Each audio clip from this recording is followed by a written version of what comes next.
j'espère que vous allez bien. On se retrouve aujourd'hui pour une nouvelle vidéo YouTube et dans cette vidéo, on va parler des adjectifs.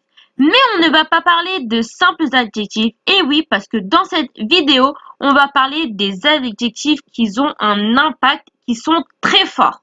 Et avant de commencer la vidéo, n'hésitez pas à vous abonner à ma chaîne YouTube. Comme ça, la prochaine fois que je sortirai une vidéo, vous aurez une notification directement. Et on commence tout de suite avec le premier adjectif qui est hungry. Donc, on connaît tous l'adjectif hungry. Donc, c'est avoir faim. Donc, si je dis I am hungry, ça veut dire j'ai faim. Mais si je veux dire que j'ai vraiment très faim, que ça fait des heures et des heures que j'attends et que j'ai faim, eh ben, je ne vais pas tout simplement dire I am hungry. Je n'ai pas juste faim. J'ai très faim. Eh bien, je vais tout simplement dire I am starving. D'accord? Donc, pour dire que j'ai faim, je vais dire I am hungry.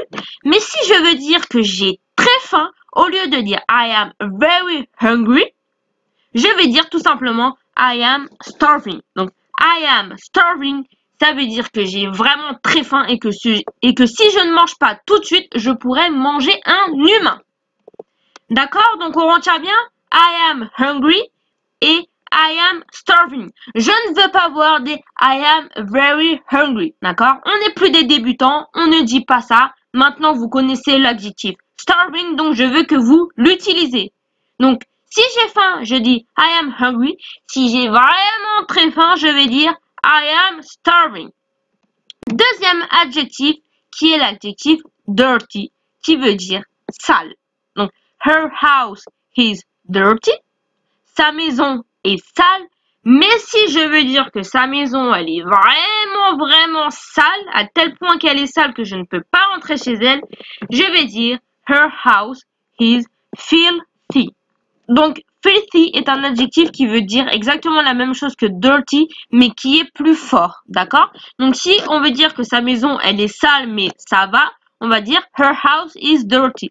Mais si sa maison, elle est vraiment sale, on va dire her house is filthy. Troisième adjectif, l'adjectif happy. Bon, je ne vous présente pas cet adjectif, tout le monde connaît cet adjectif, happy qui veut dire heureux. We are happy to see you. Nous sommes heureux de te voir. Mais si je suis vraiment contente de te voir, je vais dire we are excited to see you. Nous sommes excités de te voir. Donc, nous sommes vraiment contents de te voir. Donc, we are happy ou we are excited. Quatrième adjectif, I am cold. J'ai froid. On se rappelle bien que quand on veut dire en anglais j'ai froid ou j'ai chaud, donc en français on utilise le verbe avoir, alors qu'en anglais on utilise le verbe be. À ne surtout pas faire l'erreur. On se rappelle bien français verbe avoir, anglais verbe be. Je ne dis pas I have cold. Jamais. Ça, c'est faux. On ne dit jamais ça. C'est I am cold. Et pour dire que je suis congelé et que j'ai vraiment très froid, je vais dire I am frozen. Donc, I am cold. J'ai froid. I am frozen. Je suis congelé. Cinquième adjectif, it is big. Big, je ne le présente plus non plus, on le connaît tous. Mais attention, parce que big a deux significations. On peut soit le traduire par gros ou par grand. Ça va dépendre de ce que vous voulez dire et la phrase que vous utilisez, d'accord? Si on veut dire c'est grand, on peut dire it is big. Et si on veut dire c'est vraiment très grand, on va dire it is enormous. Donc, it is big ou it is enormous. Et on se rappelle bien que big peut soit signifier gros, soit grand. Quand on parle d'une personne et qu'on dit he is big, ça veut dire qu'il est gros. Mais si par exemple, je veux dire c'est mon grand frère, it is my big brother. Donc, attention à ne pas faire l'erreur.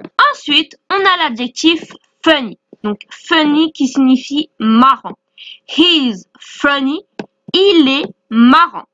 Mais si je veux dire qu'il est vraiment marrant et qu'il me fait pleurer de rire, je vais dire he is hilarious. Donc, he is funny. Il est marrant. He is hilarious. Il est très drôle. Il est hilarant. Ensuite, on a le verbe surprised, donc surpris. I am surprised you came. Je suis surprise que tu sois venu. Mais si je suis vraiment surprise que tu sois venu parce que je ne m'y attendais pas du tout, je vais dire I am stunned you came. Donc là, l'adjectif stunned, c'est pour vraiment dire que je suis étonné, que je suis stupéfait. D'accord? Donc stunned, ça veut dire en fait quand tu es vraiment stupéfait et que tu peux plus bouger tellement que tu es surpris. Donc I am surprised, je suis surpris.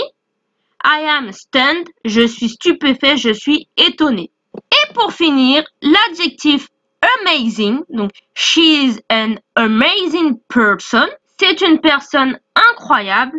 Et si je veux dire qu'elle est plus qu'incroyable, je veux dire she is a wonderful person. She is an amazing person, c'est une personne incroyable.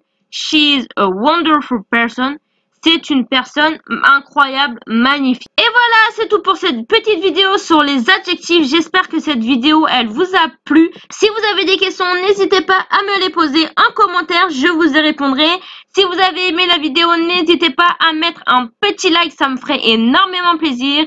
Et n'oubliez pas également de vous abonner. Comme ça, dès que la prochaine vidéo sortira, vous aurez une notification. En attendant, je vous souhaite une bonne soirée ou une bonne journée. Ça dépend à quelle heure vous allez regarder la vidéo. Et on se dit à la prochaine pour la prochaine vidéo YouTube.